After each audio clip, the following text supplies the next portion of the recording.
नमस्कार प्यारे साथियों, मैं दिनेश नए ब्लॉग में आप सभी का स्वागत करता हूँ। Good morning.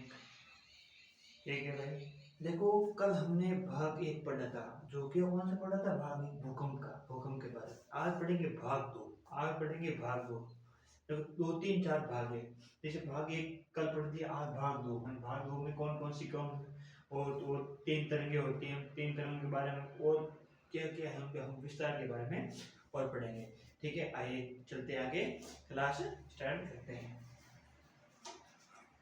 ठीक है, देखो भाई, देखो क्या है उसमें हमने क्या बताया कि भूकंप, जो भूकंप भूकंप के तीन भाग होते हैं। कितने? तीन। प्राथमिक, द्वितीय और सतह। प्राथमिक, द्वितीय और सतह, सतह तरंग। ठीक है, तो प्राथमिक, द्वितीय और सतह, देखो ये तीन तरंग है। और देखो भूकंप है नहीं, तो पृथ्वी के अंदर जो हलचल होती है, जो पृथ्वी के अंदर जो हलचल होती है वो क्या कहलाती है? भूकंप कहलाती है। क्या कहलाती है?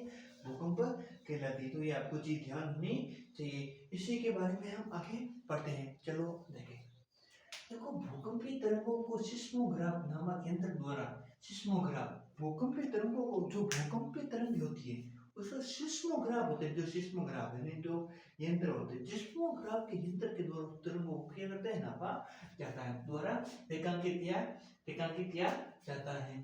ठीक है, किया जाता है। केवल प्राथमिक तरंगे ही पृथ्वी के केंद्र भाग से गुजरती हैं। जो प्राथमिक तरंगे होती है भूकंप के तीन भाग में पहली वही होती है जो केंद्र के है, जो पृथ्वी के अंदर की होती है गुजरती है।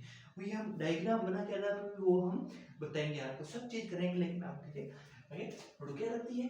केंद्र है, जो मेन केंद्र होता है भूकंप का। जो भूकंप है वो मेन केंद्र की, जैसे ये केंद्र है तो वो केंद्र है, तो उस केंद्र के अंदर अंदर तक वो प्राथमिक तरंग गुजरती है। प्राथमिक तरंग गुजरती, तो ये यहाँ क्या लिखा है भाई?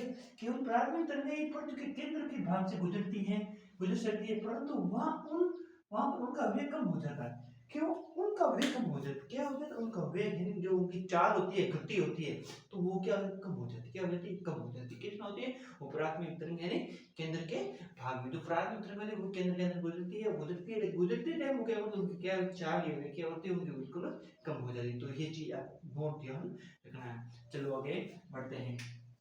परंतु उनका वेग कम हो जाता है। घूर्णन तरंगे, अब देखो घूर्णन तरंगे क्या होती है? ध्रुव पदार्थ में से नहीं गुजर सकती है। ये क्या घूर्णन तरंगे होती है? क्या होती है? घूर्णन तरंगे होती है। जो ध्रुव यानी जो ठोस ध्रुव गैस, जो ध्रुव होते हैं, ध्रुव होते हैं, वो ध्रुव के जो ध्रुव भाग में से वो नहीं गुजरती। कौन कौन नहीं गुजरती? ये होती है घूर्णन तरंगे। ध्रुव ध्रुव पदार्थ में से नहीं गुजरती, ये आपको ध्यान रखना चाहिए। अब आएगा एल तरंगे। एल तरंगे क्या होती है? केवल ये केवल धरातल क्या है? धरातल के पास क्या करती है? ये धरातल के पास क्या करती है? चलती रहती है। कि धरातल के पास क्या करती है? चलती रहती है। तो ये आपको ध्यान रखना। धरातल के पास केवल चलती रहती, कौन चलती है? ऐसे तरंगे, एल एल तरंगे, एल तरंगे, एल तरंगे। तो आपको कंटिन्यू ये चीज आपको ध्यान रखनी चाहिए। देखो इसमें कोई महत्वपूर्ण बात नहीं है। अब आगे देखो, विभिन्न माध्यम में से गुजरने के समय तरंगों का परिवर्तन तथा अपरिवर्तित होती है।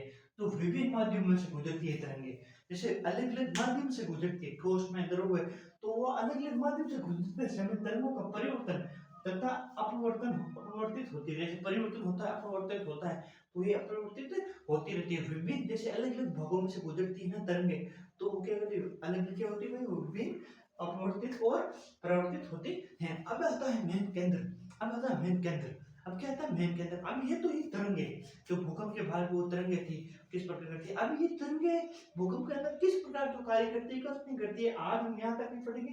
बाकी वाले हम कल जरूर वो डायग्राम बना के करेंगे। तब वो आगे देखते हैं। केंद्र भाग, भूकंप के उद्र स्थान को उसका केंद्र भाग कहते हैं। भूकंप के उद्र उद्र उद्रभव है, उद्रभव जो मेन स्थान केंद्र होता है। क्या होता है? केंद्र। क्या होता है? केंद्र। उद्रभव, उद्रभव यानी स्थान, वो क्या कहते हैं? केंद्र कहते हैं। क्या कहते हैं? केंद्र।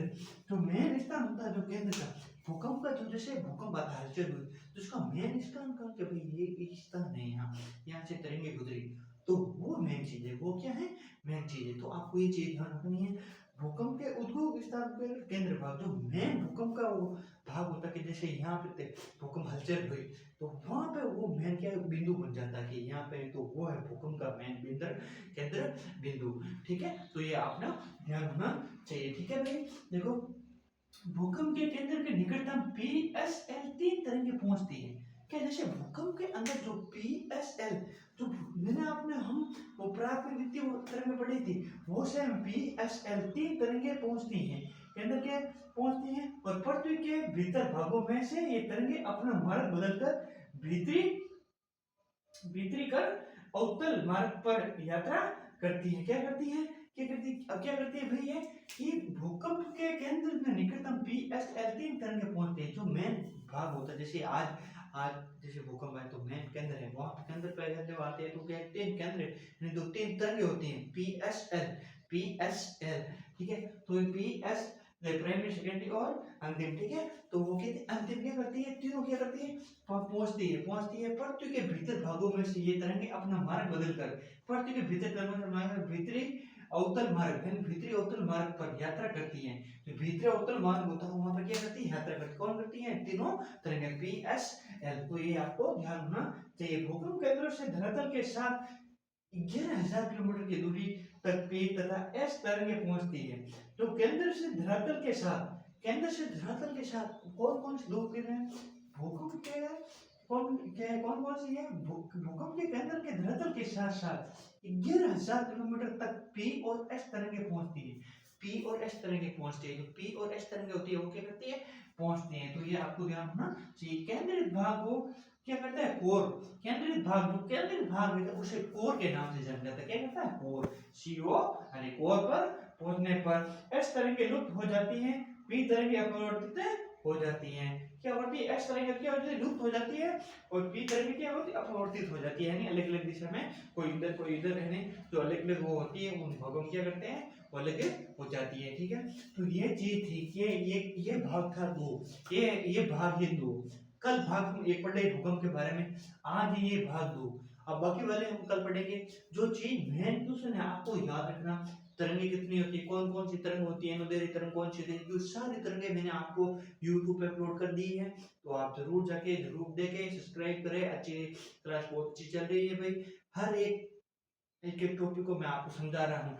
तो इस चीज को आपको ध्यान होना चाहिए कि भाई कौन सी चीज कहाँ पे है, कौन सी चीज कहाँ पे। देखो जो चीज मेन इंपॉर्टेंट क्वेश्चन, जो मेन चीज होती है वही आपको क्वेश्चन को देखने को मिलेगी, इसमें जरूर देखने को मिलेगी। तो आपको ध्यान होना चाहिए भूकंप किसे कहते हैं, केंद्र भाग कौन सा होता है, वो आपको सब चीज डायग्राम बना के मैं बताऊंगा, ठीक है। आज के लिए इतना ही करते हैं। धन्यवाद, नमस्कार।